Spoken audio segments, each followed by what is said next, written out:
Ayan mga boss, at dito, ayan, palit naman tayo ng wheel bearing dito mga boss. Front wheel bearing pang Vios to mga boss. Ayan. Kung mapapansin nyo, lagi na nangalog nito mga boss. Ayan, at maugong. Ayan, ang lagi. Di gaya ng ibang wheel bearing to mga boss na dadaan pa ng machine shop ito. Assembly na to mga boss, kasama na yung ABS sensor dito. Ayan. Dito hindi ko na napakita yung ibang pagbabaklas mga boss. Basic lang naman to. Tanggalin na lang dito yung ball joint mga boss dahil tatanggalin ko ng buo ito. Ayan, papakita ko na lang yung pagsasalpak mga boss, pag-install. Tinanggal ko lang yung ABS sensor niya dito mga boss. Ayan. Ayan. Dahil mahaba yan, ang dami niyang nakapalapalupot. Ayan. Tsaka may isang gauge yan mga boss. Ayan. 10mm yan. Tsaka yan, yung mga clip-clip. Tanggalin din yan mga boss dahil mababaklas ng buo yan. Ayan. Pag natanggal nyo na ng buo yan mga boss, ayan. Ayan, kasama yan, no? Sensor niya. Ayan. Ganyan yung mga modelo ngayon mga boss. Assembly na. Ayan, no? Mapapansin nyo, lagi ng alog mga boss. Lakas ng ugong nito mga boss. Pag umabot no ng 60 patas. Ayan. At dito ginato ko mga boss. Ayan, para matanggal natin yung pinaka wheel bearing niya mga boss, assembly. Dahil papabili natin. Ayan. May 3 bolt yan mga boss. Ayan yung kung nakita nyo yung nasa likod. Na 19mm. Yan, tanggalin lang ninyo yan.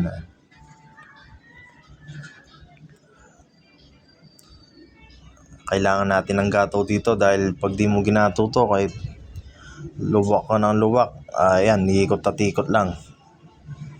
Kaya dito ginontran lang natin. Ayan. Gamit ng power handle yan, yung pinuluwak natin.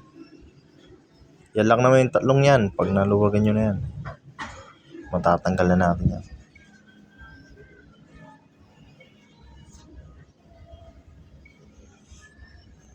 Ayan. Tandaan lang natin mga boss kung paano natin tinanggal. Ayan. Ganun din natin nilalagay yan. Unahin lang natin yan. Tapos yung backplate, wala naman kayong kaligaw dyan mga boss. Dahil di naman papasok yung backplate na yan, tsaka yan. Kung wala sa tamang guide. Ayan. Ayan lang naman tanggalin yan. No? Ayan. May guide na yan mga boss, yung backplate. Kaya wala kayong kaligaw. Ayan. Diyan, yun yung papabili natin mga boss. Ayan, ang laki ng alog yan. Ayan.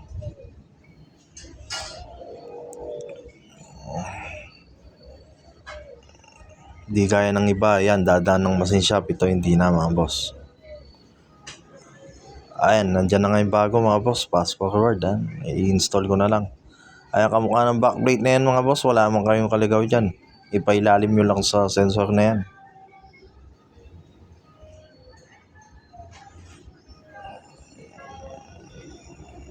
Ayan, tignan nyo mga boss. O, yan. Paibabaw pala. Ipaibabaw nyo lang sa sensor yan. Malalagay nyo yan. Tapos syempre, yung isa pa, papatong lang natin yan. Tapos pwede nyo nang i-bolt yan ng 3 at pitan nyo ng gusto. Yan, itumpak lang yan. Wala naman kayong kaligaw dyan dahil may guide dyan. Ayan. Di papasok yan kung di tama. Siyempre, yung mga bolt, mga boss, ilagay nyo na lang yan, 3 yan. Ayan, ganyan o. Ipapakita ko lang mga boss. Ayan. Ayan, triangle yung design niya mga boss. Ayan.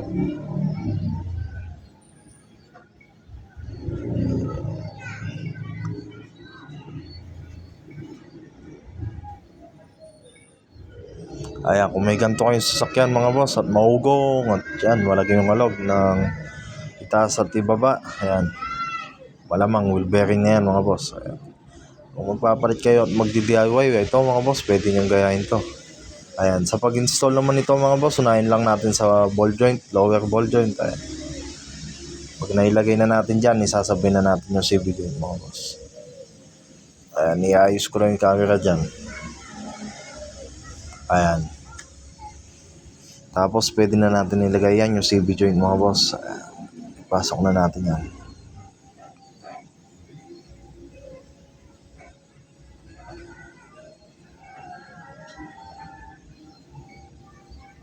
Ayan. Tapos syempre yung shock na 219mm, sabay na natin yan. Ilagay na natin yan mga boss. Para di na gumagalaw-galaw. Ayun, ganyan lang naman kasimple yan mga boss. Wala naman talagang ibang dito. Basta yan, tandaan nyo lang kung anong tinanggal nyo. Ibalik lang natin na maayos. Higpitan na maayos mga boss. Tapos dyan, install ko na yung dyan, ABS sensor niya. Sensor niya mga boss, ayan. Paano din natin tinanggal, ayan, kailangan ganun din ibabalik yan. Ay, may mga clip naman yan mga boss, wala naman kayong kaligaw dyan. Tapos isa lang yung bolt niyan na 10mm sa gilid.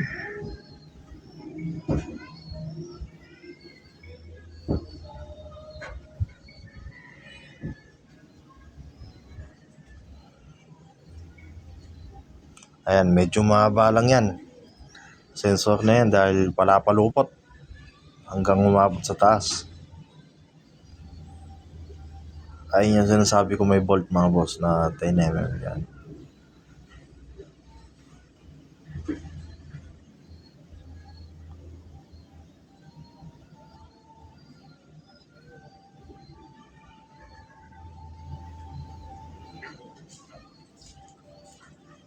Tapos yan, may mga pasukan naman yung mga clip na yan mga boss.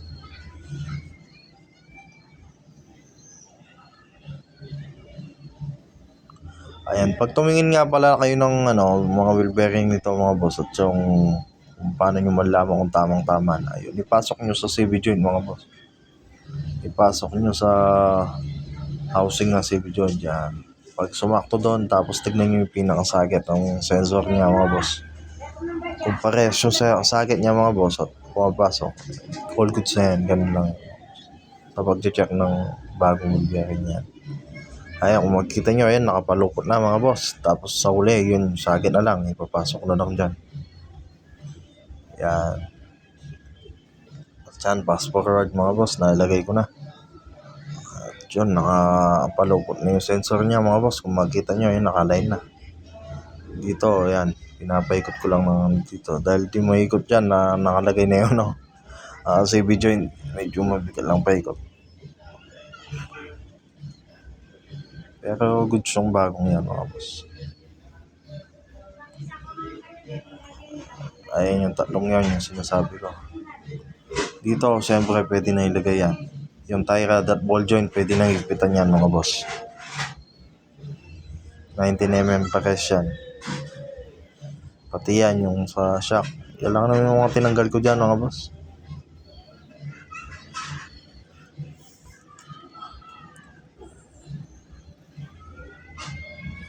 Gamitan ko na ng impact yan para mabilis na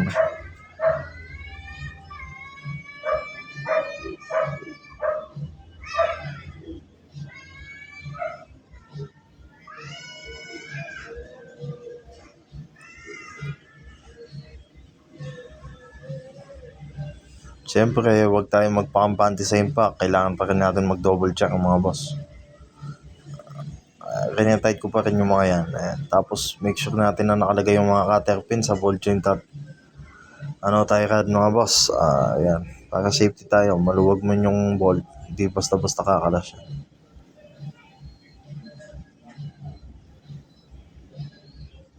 Dinouble check ko lang ng yan. Yung paka-wrench. Ay, torque wrench.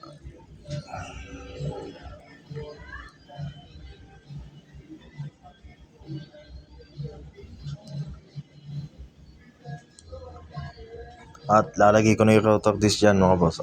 Dito nga pala sa paglalagay nito mga boss, at huwag na kompleto nyo na. Baka kasi biglang sumayad yung backplate mga boss, pwede nyo naman itulak yan. Kasi kadalasan yan, lalo na pag nagalaw. Natamaan lang yan, medyo mayuyupi ng konti yan. Baka sumayad sa rotor disc, may paghinalaan kayo na iba. Yan. Pwedeng backplate lang yan mga boss. At yan yung caliper holder natin, lagyan natin yan. 17mm lang yan mga boss. Sa paglalagay niyan, medyo galaw-galawin nyo lang mga boss. Ganyan yung taktika dyan. Para mas madali natin may pasok at may thread yung bolt. Ayan, kung nakita nyo, ginagalaw-galaw ko, ganyan yung tactics dyan.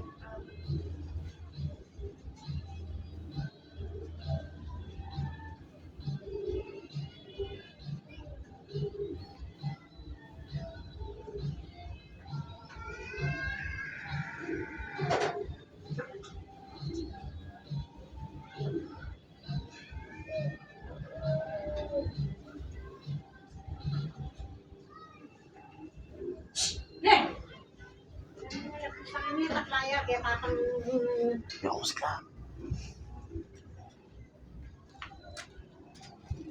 Ayan, tapos ilalagay ko ng brake pads dyan mga boss.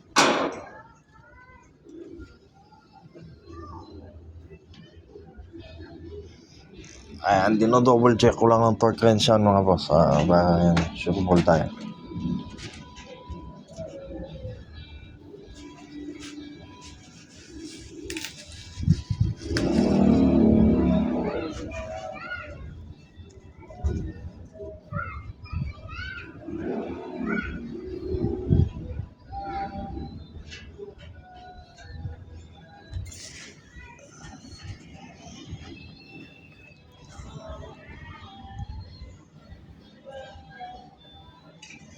Ayan, syempre pag nalagay nyo yung pads, pwede nyo na ilagay yan, yung caliper niya mga boss. May isang bolt na 14mm lang yan sa ilalim. Ay, dalawa yung tinanggal ko dyan.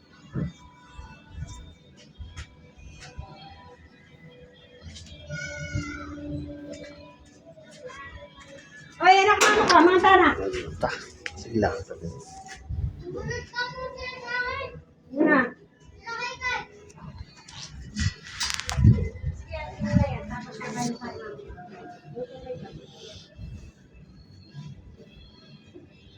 Ayan, pagpasensya nyo nangingay dito sa bahay mga boss. May mga bata at saka yung nangingay dito sa amin eh.